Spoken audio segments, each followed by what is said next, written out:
Swamiji, could we please start the interview with a subject that is no doubt on everyone's mind at the moment, that being world peace?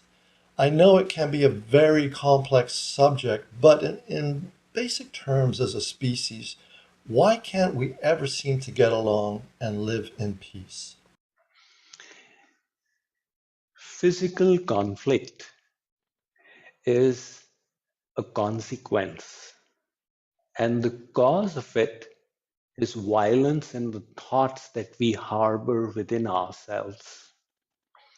Now, if we wish there to be peace at large, it must be preceded by peaceful and non-violent thoughts within ourselves.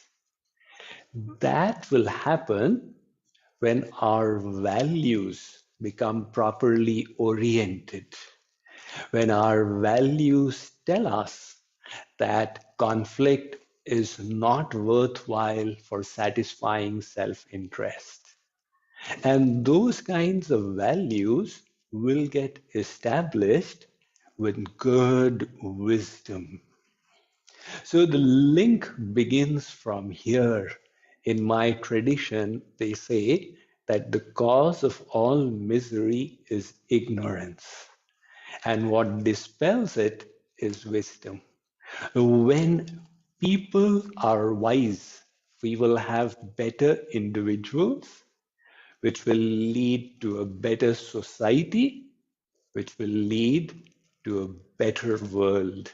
That is, we aspire for that day when such a kind of peace can be ushered into our beautiful world.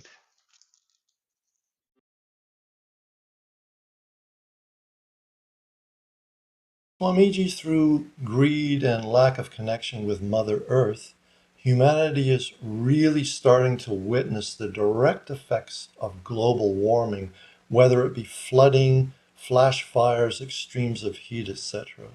From your perspective, is there a way out? Definitely, Phil. Modern science has pinpointed a number of solutions. For example, reducing the use of fossil fuel, enhancing the vegetable content in our diet, reducing combustible fuels in our transportation, etc., etc. However, all of this requires an awareness, a will to implement, and an aspiration to reach the point where we can have a sustainable world. That comes from spirituality, the spiritual traditions of the world. They help us rise above the disconnectedness with the world. You very rightly use the term Mother Earth. So, why is this concept of Mother Earth in most of the languages of the world? The reason is that it is nourishing us.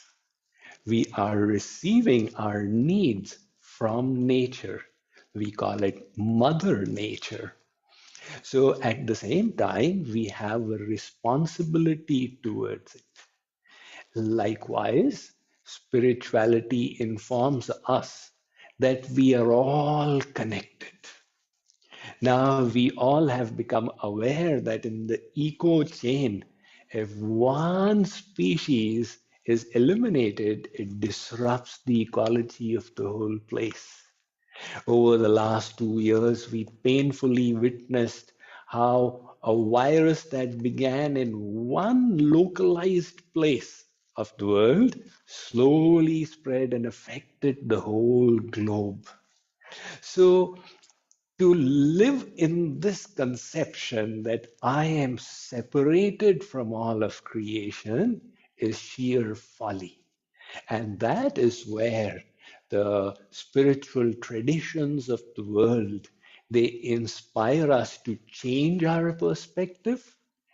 They make us responsible of the fact that we are caretakers of the world that we live in, and they help us create an aspiration to pass on a better world to the future generations and develop the will to implement the suggestions that modern science is giving to us to reverse this global climate change.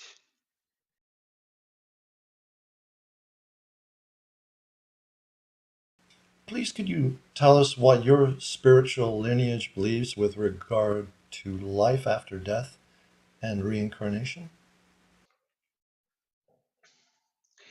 In my lineage, certain arguments are presented by the sacred texts which were written millennia ago in support of reincarnation.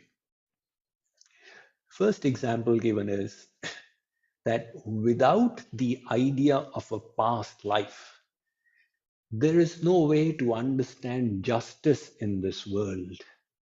For example, if somebody was born blind and that person says, "What did I do that I was born blind?"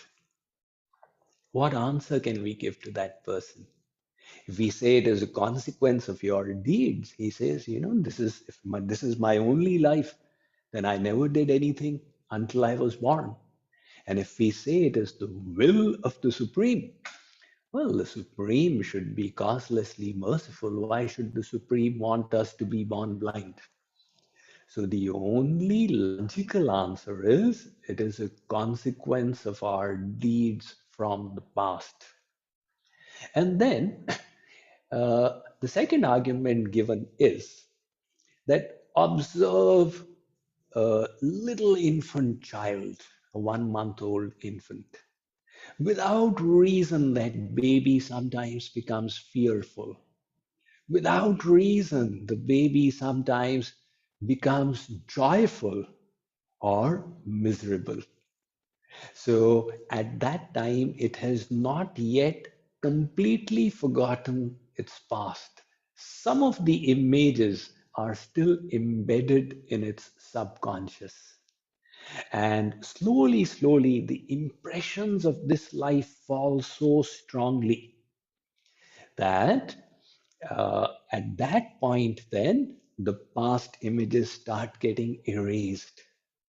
Even then, in our childhood, very often we get this experience, which the French call deja vu. Oh my God, I've seen this somewhere. This seems familiar to me. So that is because we have certain impressions in our subconscious from our past life. So finally, our sacred texts say that in this life itself, we are changing bodies from little child to youth to old age. Likewise, what we call as death is merely the soul discarding the body that is no longer functional to take on another body in its journey. Eh, If we could just continue on that line of thinking for a moment, Swamiji, what I have a little bit of a problem understanding is when we pass from this body, to my mind, we have the brain, and within the brain is the ego. Does the ego just collapse? Like right now, we appear to be relying on the ego to be who we are, at least in this mundane life. So, does it collapse and do we become just pure spirit? We talk about merging with God, with the ocean of consciousness, but does any of this little self go with us? That little self, yes. See, as was so nicely put by Saint Francis, that you have to die to the little self to be born to eternal life. So that little self is the ego. Very rightly said. the biggest enemy on the spiritual path, the biggest obstacle. The ego is created by misidentification of the self. When we think, I am this corporeal body of flesh, blood, pus, I am this mind, I am my intellect, and these are all my ideas. So, this misidentification is what causes the ego. And the sword of knowledge cuts all that ignorance. And then the real identification, I am pure spirit and I am one with the universal spirit. That true ego is not a problem. That true ego is in fact elevating.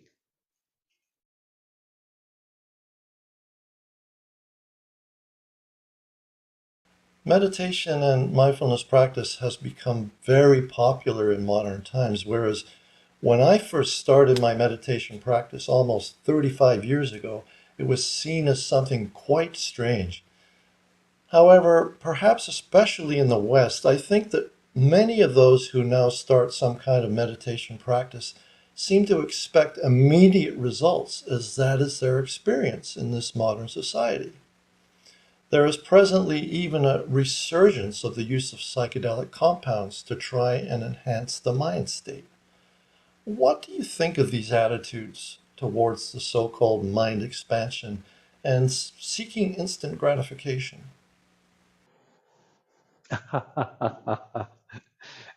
Yes, very interesting question, Phil. Uh, Mindfulness has become a very popular form of meditation. It is definitely a powerful spiritual technique because most people have the problem of being compelled by the whims of their moods and emotions. They are unable to distance themselves from their mind and their thoughts. And mindfulness helps create a little gap where we can see our emotions for what they are and then decide whether we wish to choose them or not. So it has found to be extremely effective in stress management and mental health. The reason for its popularity is that it doesn't require any kind of commitment to a belief structure. It's you can do it with complete neutrality, and that is why it is so popular. There is no surrender required, there is no sacrifice required. It comes easy. However, mindfulness is only the first step. There is so much more in this journey of meditation. And you have brought attention to an important point that are we doing this meditation with a fruitive attitude? What am I going to get out of it? That is the attitude of a business person. If I spend this, what are the returns I get? However, the higher levels of this meditative journey require us to reach a state of causeless practice where we are not motivated by this desire for self return. We must grow like the flower, blossom very naturally. So that fruitive mentality may put us on the path, but it will become an impediment as we pursue it further. And for psychedelic drugs, spirituality is not so cheap.